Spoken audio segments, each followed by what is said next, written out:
Welcome to St Ives School of Painting's How-To series.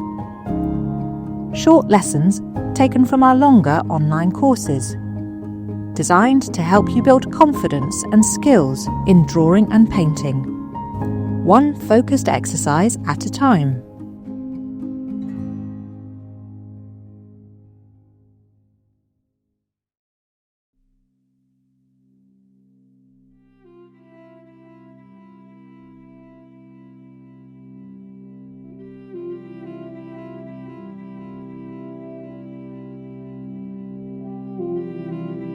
This is Pendine Watch, surrounded by wonderful scenery, a landmark that I constantly come back to draw and paint. But I like the fact that there's this historic building here built in 1900 to obviously safeguard this perilous coast from the ships and the rocks. I love the fact that it's white, and on a beautiful sunny day you get the wonderful contrast of dark and light shining on it. I always think of Edward Hopper when I see lighthouses, having been on that coast as well in New England drawing and painting. Hopper comes to light in my mind.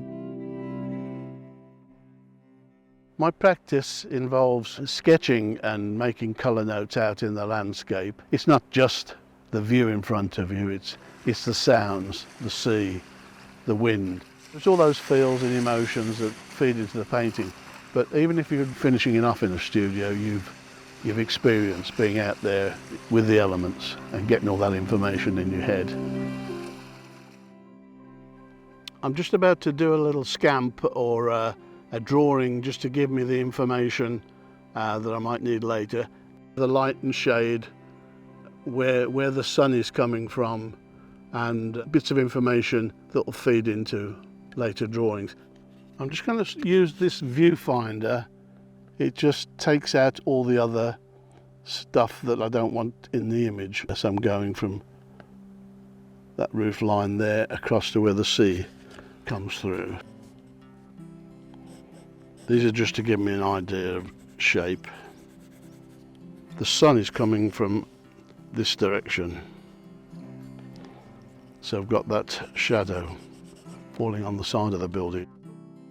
These viewfinders are useful because quite often there's too much going on to the sides of these things and it's distracting. We've got the lighthouse itself, which is a little narrower than that,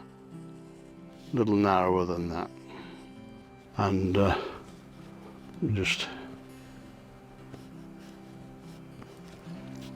put the dome on it with the little cap on the dome. I think that's all I need for this one. Gives me enough information for this at the moment.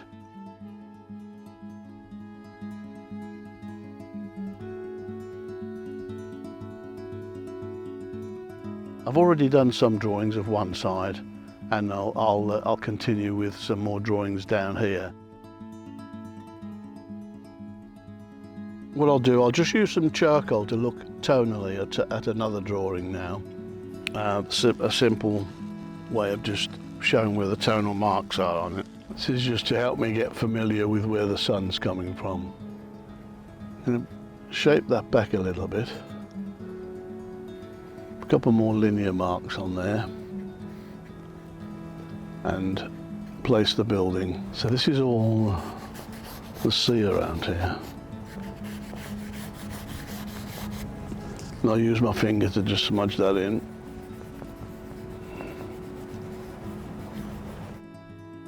Place that in there against the background. From that other post, similar to this post, it'll give it a bit of perspective and distance.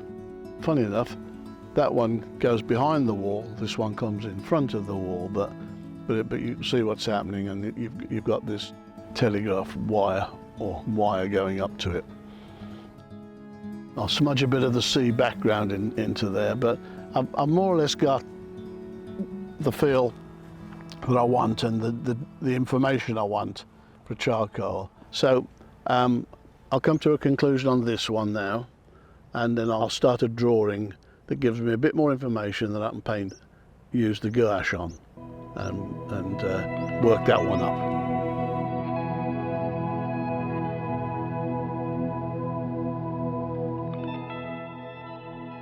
Just about to start this drawing, I just put a bit more information in if I can. I just need enough information on here to be able to carry on with the bit of painting afterwards. I don't want it photographic, I want it to have an element of freedom in it. So we've got that linear mark there. It's lovely painting here with all the lovely sounds of the sea in the distance there, rolling onto the rocks of the cliffs.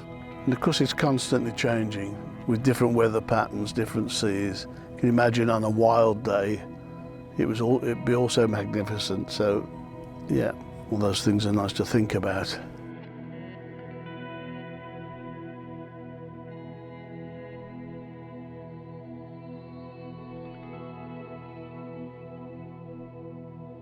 So one thing I'm going to just do here now is this telegraph pole. That's quite useful, using my knuckles on the edge of the paper there. It just gives me a straight line. Look, I can just run straight down, which is good. And I'll just finish this off with these lovely foghorns. I think that might be enough. I've got that as my linear guide, and I've got the tonal one to look back at.